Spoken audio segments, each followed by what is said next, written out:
The goal of the Rescue League is to develop robots that can enter areas that have been hit by a disaster and to search for survivors. So the robots have to be able to move around very complicated areas with a lot of obstacles, map the area so that they can then go back to the human rescuers to report what the environment is like and what the state of the victims is like. It gets increasingly complicated every year. So when it started, it was fairly simple, and the robots obviously couldn't handle even fairly simple terrain, and each year it gets more and more complicated. So an example is that one of the rescue teams from Japan used their robots to go into the Fukushima nuclear reactor, and it was one of the most successful robots to be able to get in there and see what the state of the reactor was after the accident. But eventually they did get stuck. There was debris on staircases that they couldn't get over.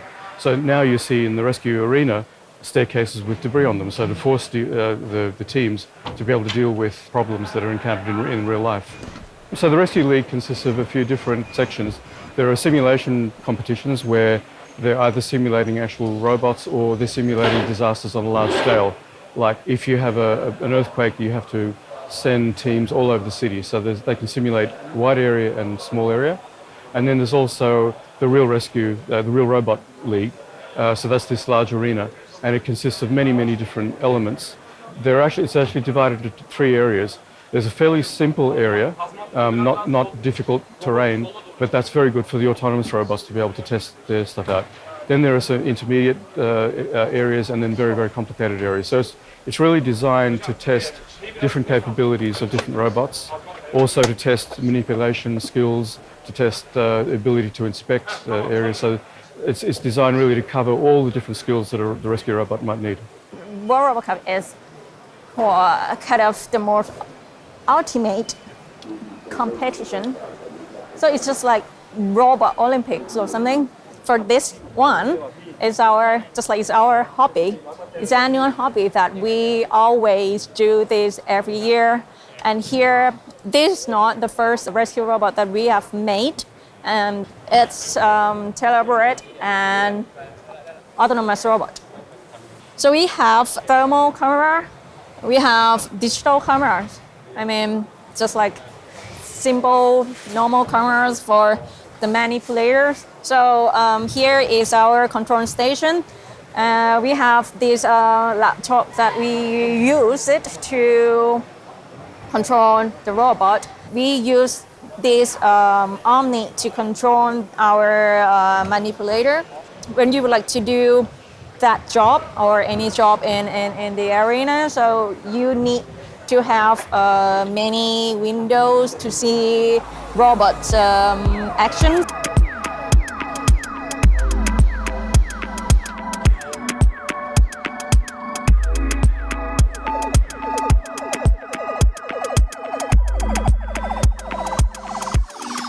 So in rescue, there's locomotion over very complex terrain. There's perception. They have to be able to see also this very complex terrain and recognize the victims. They have to be able to plan to move around. They have to be able to make maps, which is very difficult. Recognize the victims is very difficult. And the teams can work either teleoperated or autonomously. The idea for Rescue Simulation League was after the 1995 Kobe earthquake. The Japanese government decided to support research on disaster recovery and relief. And as a result of this, Rescue Robot and Rescue Simulation Leagues, the idea for these were born.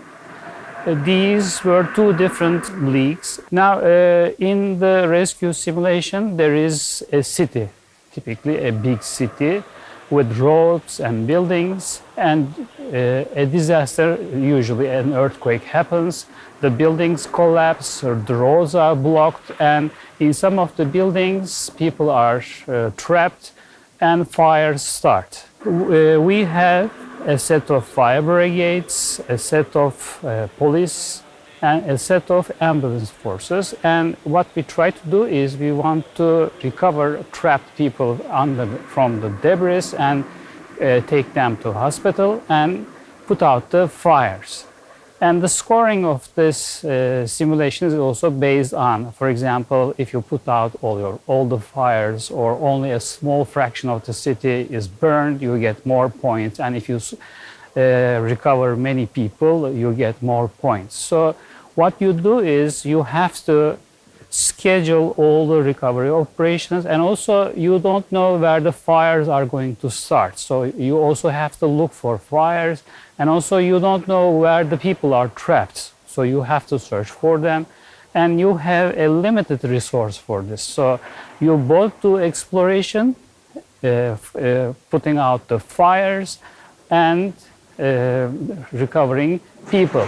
And also the police forces have to remove debris from the roads so that the fire brigades or the ambulance can go to locations where there are fires or trapped people. So this is a very complex simulation. Typically, we simulate 30 minutes of this disaster operation. Welcome, you're here on the Rescue Simulation League and we're burning down the cities. Currently you see here the screen of Istanbul and a team from Iran, Poseidon, a team with only female students, is trying to rescue as many civilians as possible. You see many green dots that are all civilians and that they should be rescued both by fire brigades, by ambulances and by policemen. And they're running out through the city to rescue before the fire reaches the civilians. We're seeing now that there are two operators that are competing against each other to find as many victims as possible. So they are driving the robot and switch from one robot to the other to see what they are seeing and trying to find as many victims as possible. These are the ambulance teams that their duty is to rescue the civilians, and the fire brigade agents should quench the buildings, and the police force agents have to clear the base so that other agents can move.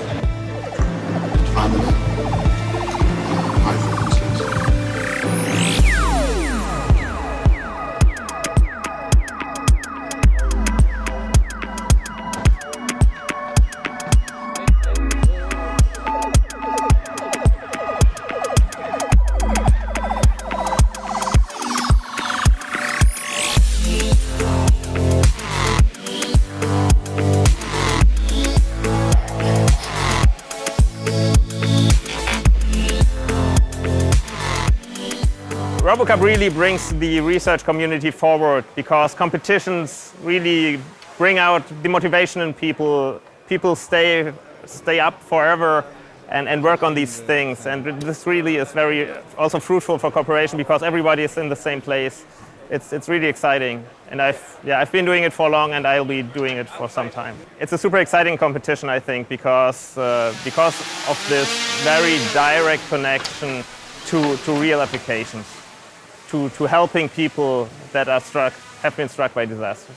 In some happens like earthquake or something like that, people need smart robots in future to help them. But if we have them in future, we can help people very good and quickly, and it's so good for humans.